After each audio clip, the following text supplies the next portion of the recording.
여름 한나절이 시작되는 일요일 오전은 상쾌하기만 하였다. 햇살이 쏟아지기 시작한 정원의 나무들은 푸른 빛을 한껏 뽐내며 그늘을 들이우고 있었다. 졸업반인 영호는 학원도 휴강이기에 모처럼 맞이한 일요일이 여유롭기만 하다. 입시를 위해 책과 씨름을 하다가 정원으로 나온 영호는 수도에 길게 연결된 호수를 집어들었다. 수도 꼭지를 틀어 정원수와 화초에 물을 주기 시작했다. 단층 양옥집 정원 한쪽 빨래 건조대에서는 연경이가 세탁물을 널고 있었다. 연경은 영호가 어머니와 함께 새들어 살고 있는 이 집의 주인 여자이다. 영호는 호수 끝을 붙들고 물을 뿜어내다가 연경의 모습을 물끄러미 바라봤다.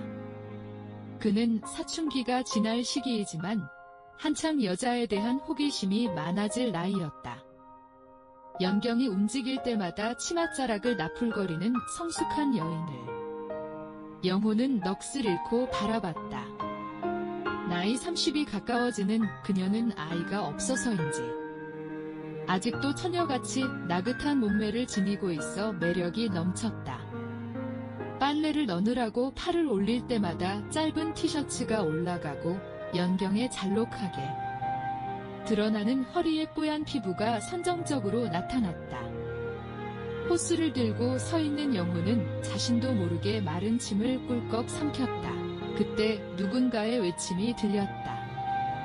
아, 차가워.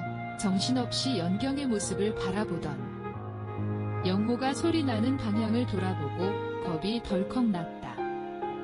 대문으로 들어서던 연경이 남편이자 주인 아저씨인 민철에게 호스 끝을 겨냥하고 있었던 것이다. 물벼락을 맞은 민철이 후다닥 영호에게 다가와 철썩 소리가 나도록 따귀를 올려 붙였다. 이 자식이 어디다 물을 모르고 그랬어요. 눈에 불똥이 튀도록 얼얼하게 뺨을 얻어맞은 영호는 화가 치밀었다. 일부러 그런 것이 아니었다. 하지만 얻어맞은 뺨을 문지르며 변명을 할 수밖에 없었다. 눈이 삐었어 민철이 다시 영호의 머리를 주먹으로 내지르고 현관문을 열고 집 안으로 들어갔다. 세탁물을 널던 연경이 그 모습을 바라보고 있다가 영호에게 다가왔다. 괜찮니? 아저씨가 신경이 날카로워서 그래. 괜찮아요. 영호는 가까이서 느끼는 그녀를 보며 치미는 화를 사겼다. 연경은 영호의 어깨를 토닥거려 주었다. 그리고 집 안으로 사라지는 남편의 뒷모습을 바라본다. 그리고 씁쓸함에 젖었다. 결혼생활 5년째이지만 즐거움이 없었다. 그녀는 젊은 나이에 사법고시에 합격하여 고위 공무원이었고 재력이 있는 민철과 중매 결혼을 하였다. 그런데 결혼을 한 후 그가 성기능 장애가 있다는 것을 알았다. 결혼 초를 제외하고는 원만한 부부 생활도 이룰 수 없었기에 아이도 없는 생활은 무료하기만 하였다. 점차 가정생활에 흥미를 잃어가는 남편은 우울증으로 시달렸다. 남편은 스스로의 침체되는 생활에서 벗어나기 위해 인공수정이라도 해서 아기를 갖기를 원했다. 연경도 아기라도 있으면 생활의 활력소가 되리라 생각했다. 남편의 의견대로 인공수정을 2번이나 시도했지만 성공하지 못했다. 그 후로 연경의 남편 민철은 성격이 거칠어지고 포악해져 가고 있었다. 기능장애인 민철은 무기력하였다. 잠자리에서도 안 되어 할 수 없으면서 연경을 학대하는 경우가 늘어갔다. 그런 시간이 늘어갈수록 연경에게 휴식을 취해야 할 밤은 괴로움이었다.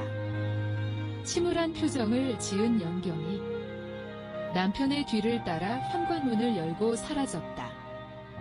현관문 안으로 들어서는 연경의 뒷모습을 바라보고 있던 영호는 수도꼭지를 잠그고 호스를 둘둘 말아 접었다. 영호는 그때서야 얻어맞은 뺨과 가슴이 얼얼한 것을 느끼고 분통이 터졌다. 아무리 새들어 살고 있고 나이도 어리지만 번번이 당할 때마다 화가 치밀었다. 민철에게 핀잔을 받고 얻어맞은 것은 이번뿐만이 아니었다. 언젠가는 민철에게 구둣발에 채인 적도 있었다.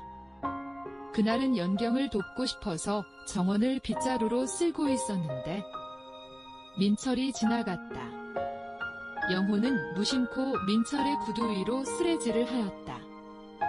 영호가 고의적으로 그런 것도 아니었는데 민철이 구둣발로 영호의 무릎을 걷어차고 욕설을 퍼부었다. 영호가 화를 참고 있는 것은 어쩌면 민철의 아내 연경에 대한 호감 때문이었다. 민철의 날카롭고 포악한 성격에 비해 연경은 단아하고 마음이 여렸다. 그녀는 항상 우수에 잠긴 듯이 조용하고 때로는 사근사근한 모습이었다. 영호는 원망스런 민철과 함께 사는 연경이 안쓰러워 보였다. 영호는 천천히 걸어서 집의 우측으로 향했다.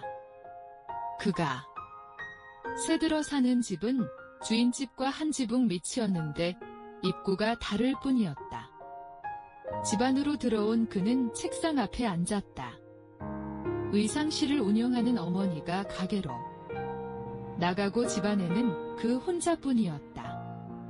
한참 후 대문이 열리는 소리가 났다. 영호가 열려진 창문으로 내다보니 대문을 열고 나서는 민철의 뒷모습이 보였다. 얼마의 시간이 흘렀을까? 구부리고 있노라니 어깨가 저림을 느낀 그는 책을 덮고 일어섰다.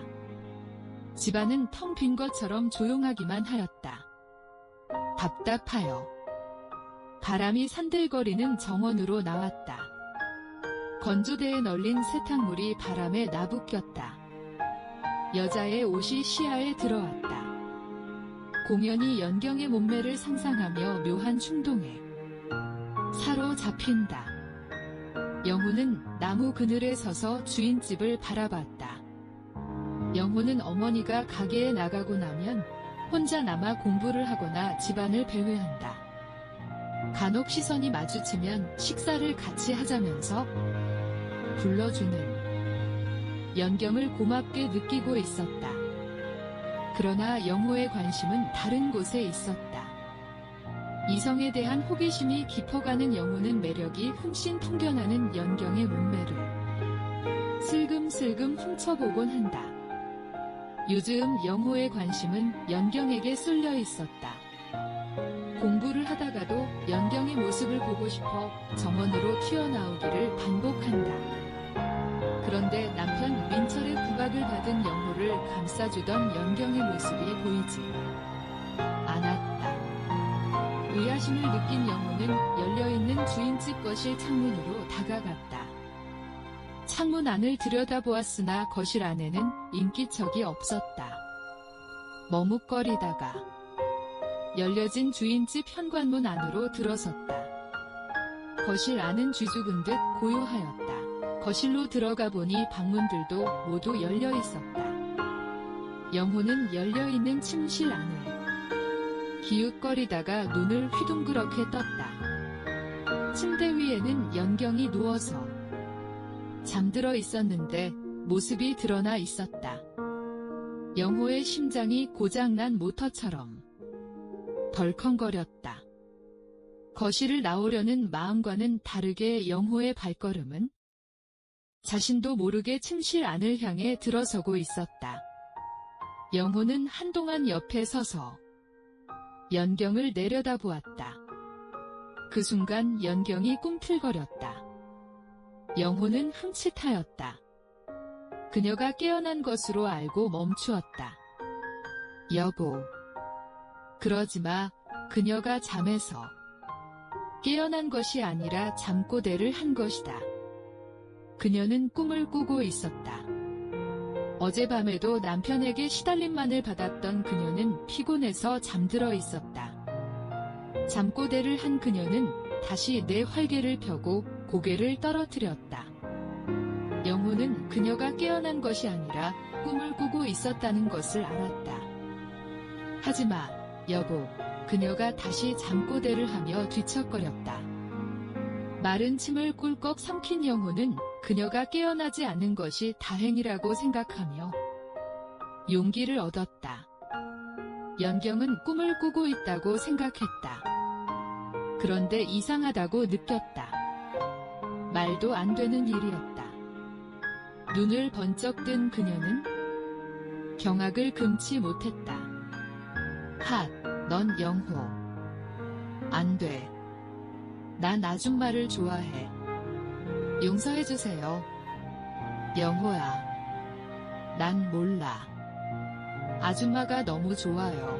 그런 후 뒤늦게 죄지은 감정으로 미안함을 느끼면서도 영호는 짓궂은 미소를 지었다. 아줌마는 멋있어. 아줌마도 좋아하는 거지? 못됐어. 내가 어떻게 이럴 수 있니? 난 몰라. 소녀처럼 얼굴을 붉히며 연경이 눈을 흘겼다. 그녀는 무슨 말을 해야 할지 두렵기만 하였다. 영호가 나이 어린 학생이라는 새삼스러운 사실을 떠올리니 혼란스러웠다. 천장을 올려다보면서 연경은 영호에 대한 새로운 면을 느꼈다. 소년인 줄만 알았던 영호의 사내다운 모습에 새삼스럽게 감탄했다. 훤칠한 키에 이목구비가 뚜렷하고 더욱이나 영호는 결혼 초에 보았던 남편과는 비교가 안 될 정도로 우람하였다. 오늘 연경은 남편에게서 몰랐던 새로운 세계를 새빵학생 영호를 통해서 알게 되었다. 이제 새롭게 알아버린 자신이 걷잡을 수 없게 될 것을 생각하니 두려우면서도 이젠 영호가 학생이 아닌 자신을 여자로 만들어준 한 남자로 생각하니 너무 행복할 따름이었다.